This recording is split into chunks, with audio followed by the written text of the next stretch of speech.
Sahabat Lentera Sabda yang terkasih, kita jumpa lagi hari ini Sabtu 29 Maret 2025, masa Prapaskah pekan yang ketiga. Renungan kita ambil dari Injil Lukas bab 18 ayat 9 sampai dengan ayat 14, hidup dalam kekudusan. Sahabat Lentera Sabda yang terkasih, kadangkala kita menjumpai orang yang bersalah, jelas-jelas bersalah, kadang-kadang justru kebalikannya, merasa tidak bersalah, membela diri mati-matian untuk mempertahankan pendapatnya bahwa dia tidak bersalah. Injil pada hari ini mengajarkan kepada kita bagaimana sikap kita sebagai orang berdosa atau sebagai orang yang bersalah. Yang pertama-tama adalah menyadari ketidakpantasan di hadapan Tuhan karena kita orang berdosa. Oleh karena itu, ketidakpantasan itu diwujudkan dengan kerendahan hati, menyadari bahwa saya orang berdosa. Oleh karena itu, kita memohon pengampunan dari Tuhan karena kita tidak pantas di hadapan Tuhan. Seperti juga ketika kita misa, lalu kemudian imam mengatakan, saudara-saudari, inilah anak domba Allah yang menghapus dosa dunia. Berbahagialah kita yang diundang ke perjamuan anak domba. Maka kita menjawab, ya Tuhan, saya tidak pantas, Tuhan datang pada saya, tetapi bersabdalah saja, maka saya akan sembuh.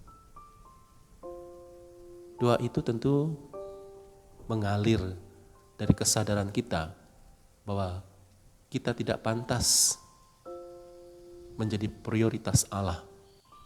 Tetapi karena sabdanya, kita akan disembuhkan, kita akan dipulihkan kembali.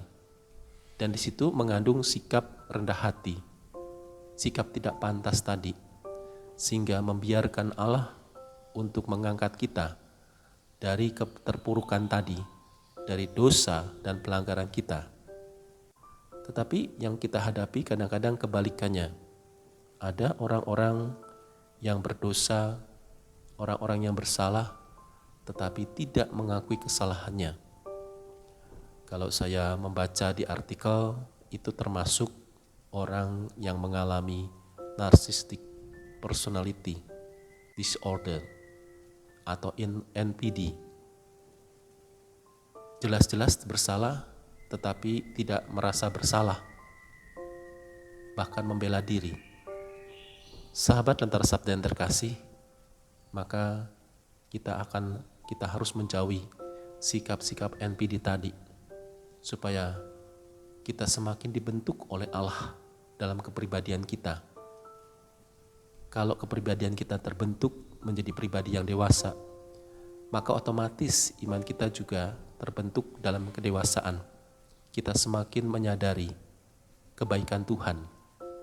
Maka indikasinya adalah kita selalu bersyukur kepada Tuhan atas semua kehidupan yang kita jalani, baik suka maupun duka. Tetapi kalau kita tidak pernah bersyukur, berarti kita belum sampai pada penyadaran bahwa Allah itu murah hati, Allah selalu mengampuni dosa kita, Allah selalu menyayangi kita.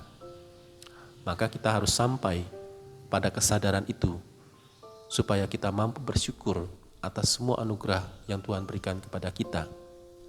Karena di dalamnya kita yakini Allah mempunyai rencana dan kehendaknya yang terbaik bagi kita. Oleh karena itu, di dalam masa Prapaskah ini, marilah kita bersyukur pada Tuhan atas semua anugerah hidup yang kita terima, dan juga kita boleh diberi kesempatan oleh Allah untuk mengolah rohani kita, memperbaiki diri kita, sikap, perbuatan, dan tingkah laku, sehingga pada akhirnya kita boleh menerima rahmat kebangkitan. Tuhan memberkati.